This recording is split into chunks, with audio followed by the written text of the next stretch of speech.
విజయవాడ మాజీ ఎంపీ కేశినేని నాని తిరిగి రాజకీయాల్లో యాక్టివ్ అవుతున్నట్లు కనిపిస్తోంది. వచ్చే ఎన్నికల కోసం ఇప్పటి నుంచే గ్రౌండ్ ప్రిపేర్ చేసుకున్నట్లు ఒక టాక్ నడుస్తోంది. తాను బరిలోకి దిగుతానని సన్నిహితుల వద్ద నాని చెప్పినట్టు ఒక ఫీలర్ బెజవాడ పొలిటికల్ సర్కిల్స్లో హంగామా చేస్తోంది. చిరంజీవి పెట్టిన ప్రజారాజ్యం పార్టీతో రాజకీయాల్లోకి వచ్చారు కేశినేని నాని. కానీ కొద్ది రోజుల తర్వాత ప్రజారాజ్యం పార్టీకి గుడ్ బై చెప్పేశారు. కొత్త పార్టీ కంటే పాత పార్టీలే బెటర్ అని భావించారు. ఆ తర్వాత టీడీపీలోకి ఎంట్రీ ఇచ్చారు. 2014-19 ఎన్నికల్లో తెలుగుదేశం పార్టీ నుంచి విజయవాడ ఎంపీగా గెలిచారు నాని.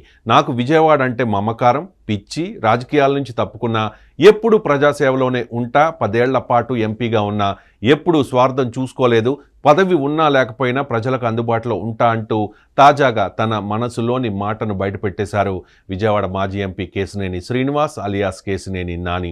కేశినేని నాని రాజకీయ సన్యాసంపై రూటు మార్చినట్టుగా కనిపిస్తోంది. 2024 ఎన్నికలకు ముందు వైఎస్ఆర్ కాంగ్రెస్ పార్టీలో చేరి ఆ పార్టీ తరపున విజయవాడ ఎంపీ అభ్యర్థిగా పోటీ చేసిన నాని తన తమ్ముడు కేశినేని చిన్ని చేతిలో ఓటమి పాలయ్యారు. గత ఏడాది జూన్ 10న ఇక మీదట రాజకీయాల్లో కొనసాగబోనని వైఎస్ఆర్ కాంగ్రెస్ పార్టీకి గుడ్ బై చెప్పిన కేశినేని నాని మళ్ళీ తన స్టాండ్ను మార్చుకున్నట్టుగా కనిపిస్తోంది. తాజాగా ఆయన బీజేపీ వైపు అడుగులు వేస్తూ ఉన్నట్లుగా కనిపిస్తోంది. భారతీయ జనతా పార్టీ రాష్ట్ర అధ్యక్షురాలు దగ్గుబాటి పురంధేశ్వరితో గత కొంతకాలంగా నాని టచ్లో ఉన్నారట. దాదాపుగా కేశినేని నాని బీజేపీలో చేరడానికి లైన్ క్లియర్ అయినట్టుగా తెలుస్తోంది. కేశినేని నానిని బీజేపీలోకి తీసుకొచ్చేందుకు పురంధేశ్వరి గట్టి ప్రయత్నాలు చేసినట్లుగా తెలుస్తోంది. పలుమార్లు ఇద్దరు భేటీ అయినట్టు సమాచారం. గత కొన్ని రోజులుగా విజయవాడ పార్లమెంట్ నియోజకవర్గం పరిధిలో కేశినేని నాని రహస్యంగా ఆంతరంగిక సమావేశాలు నిర్వహిస్తూ ఉన్నారు. ఈ నెల 6వ తేదీన నందిగాంలో జరిగిన ఒక అంతరంగిక సమావేశంలో కేశినేని నాని చేసిన వ్యాఖ్యల వీడియో ఇప్పుడు సోషల్ మీడియాలో వైరల్గా మారింది.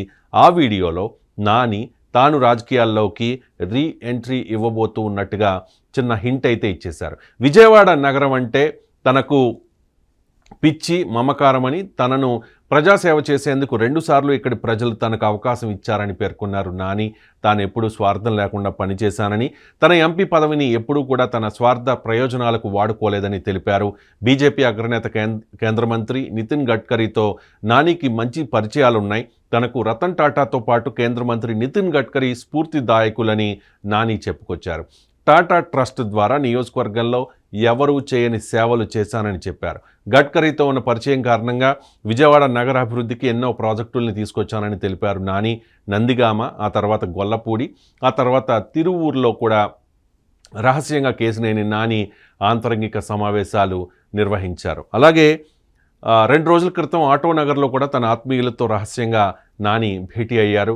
గడ్కరీతో ఉన్న పరిచయాలు, ఎన్డీఏ ప్రభుత్వంతో ఉన్న సత్సంబంధాలు కేశినేని శ్రీనివాసును బీజేపీ వైపు అడుగులు వేసేలా చేశాయని తెలుస్తోంది. టీడీపీలోకి వెళ్లే అవకాశం నానికి ఎట్టి పరిస్థితుల్లోనైతే లేదు. వైఎస్ఆర్ కాంగ్రెస్ పార్టీకి అయితే గుడ్ బై చెప్పేశారు. ఇటీవల బెంగళూరులోని ఒక వివాహ ఫంక్షన్లో వైఎస్ఆర్ కాంగ్రెస్ పార్టీ అధినేత మాజీ సీఎం జగన్ను కేశినేని నాని ఆయన కుటుంబ సభ్యులతో కలిసి మాట్లాడారు. సరదాగా మాట్లాడుకున్నారు తప్ప ఇద్దరి మధ్య ఎటువంటి రాజకీయ ప్రస్తావన రాలేదు అన్నట్టుగా సమాచారం.